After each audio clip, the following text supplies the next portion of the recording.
Mr. Daniel, I like the word you used, theatrics, because Indian democracy and Indian politics, as it were, is also not very bereft of that, but especially during election season, and that's a worldwide phenomena. But what I really do want to know is,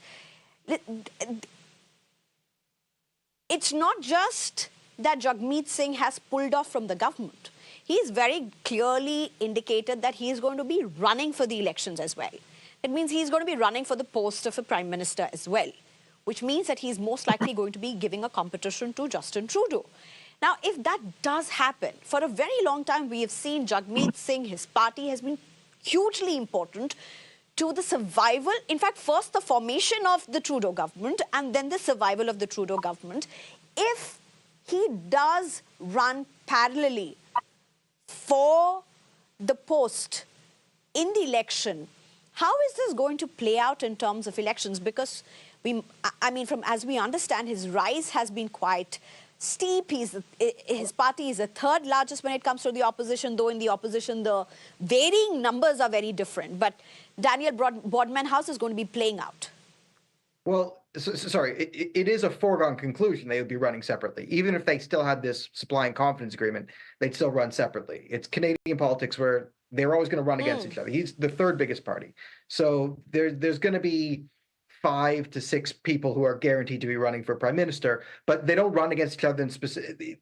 The way it works is like Trudeau, Jagmeet, they all run in their own riding. So Jagmeet will run in a safe NDP riding. He will win his riding that's NDP. Justin Trudeau will go into a safe Liberal riding. Pierre will be in a hard, all their ridings will go Conservative. And then it's the parties that elect them. So they're always going to run against each other. This is always baked into the cake of Canadian politics, the Liberals and the NDP, right? The Liberals sort of need the NDP to play themselves as the moderate because Canadians love the thought of electing a moderate who, has 1 milk and 1 sugar in their coffee 1 time a day and is very moderate and not too crazy this way, not too crazy that way. We love the facade of that. So the Liberals want to play that facade. In order for that to work, they need the NDP on their left screeching about price controls and instituting socialist policies, and they're going to feel their way. And then they have the Conservatives on their right trying to be like, okay, listen, we can't have taxes this high, cut the carbon tax, right? Then they get to play that sort of moderate role. This is why the coalition government is so dangerous, because Justin Trudeau doesn't want to, the Liberals generally don't want to mix their brand of crazy socialist nonsense with the NDP, because then more moderate center urbanite Canadians, when you mix yourself with the NDP, they'll perceive the Conservatives to be the more moderate faction and vote for the Conservatives. That's a big part of how Stephen Harper won back, a huge landslide back, a decade ago. All this says, this is why the deal that wasn't real is breaking down, because it naturally needed to. The NDP needs to be off on the left, saying we're not part of the establishment, because in order to win over the youth and young people, they have to say, we're not part of the ruling party. Give us a chance. We've never had power. Give us a chance. We'll institute these socialist policies and we'll save the day. That needs to be their brand, and the Liberals' brand needs to be, oh, we're the reasonable ones. We actually can wear suits, and we have bankers and we have economists on our thing. And the Conservatives are mean, and they're mean, bad boys. Bad. And Trump. I know it's Canada, but we still do the Trump, because we pay more, especially Liberals. It's more based on American politics than Canadian politics. And we'll do that whole diatribe. So in order for the political equilibrium to get back to where it needs to be, like the fake deal that was always a real coalition, it's come to its natural end for both. It now benefits both leaders in both parties to pretend they aren't working together, so they're pretending not to work together. If I was a betting man, I put my money on political theatrics here, and this doesn't trigger an election.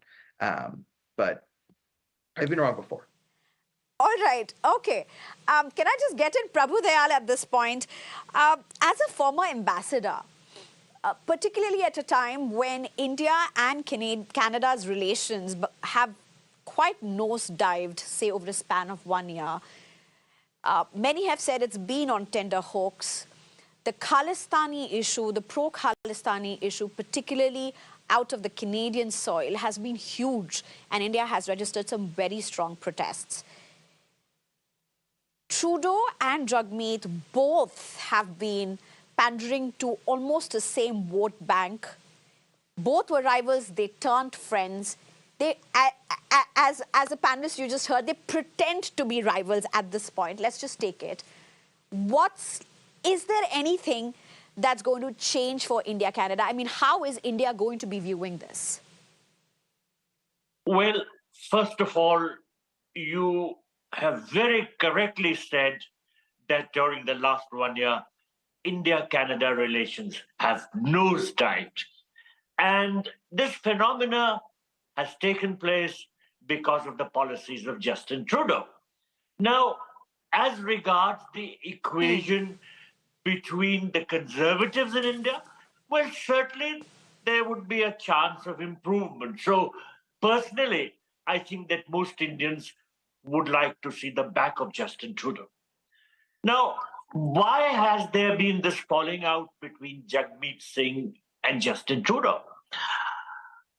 Both needed each other.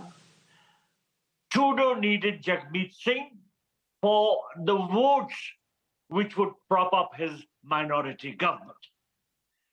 Jagmeet Singh wanted Trudeau's support in a variety of ways which would strengthen his own political base. Now, let me categorically state that the political base of Jagmeet Singh comprises, to a very great extent, the Khalistanis in Canada. Would you give me a few minutes, Mr. Prabhudayal? I'm sorry I'm coming in at this point, but I'm being joined right now by Ujjwal Dev Dosanjh, the former Health Minister for Canada, and I'm being told he has to leave early. So let me just very quickly take in questions. Thank you so much for joining us. Very good evening. I believe you have been on marathon meetings back to back. Thank you still for taking the time out. Mr. Ujjwal Dev Dosanjh, first, let me just very quickly ask you this question. What's playing out when you have two rivals turn partners and then turn rivals?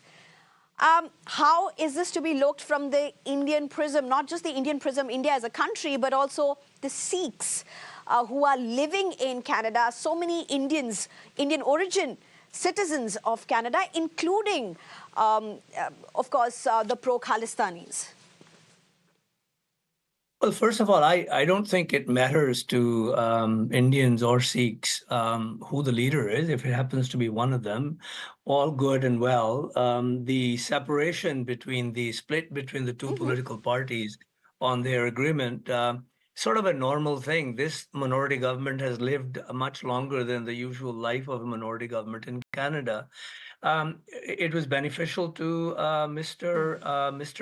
Singh. It was also beneficial to Mr. Trudeau. They didn't have to always look back and see whether or not they had the numbers to pass legislation.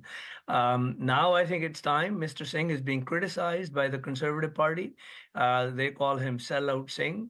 And I think that he probably hates that term.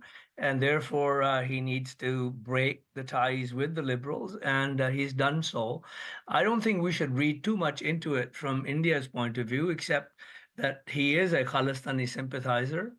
And of course, most of the Khalistanis in Canada would support him. Whether they're 10% or 15%, nobody's ever taken a poll.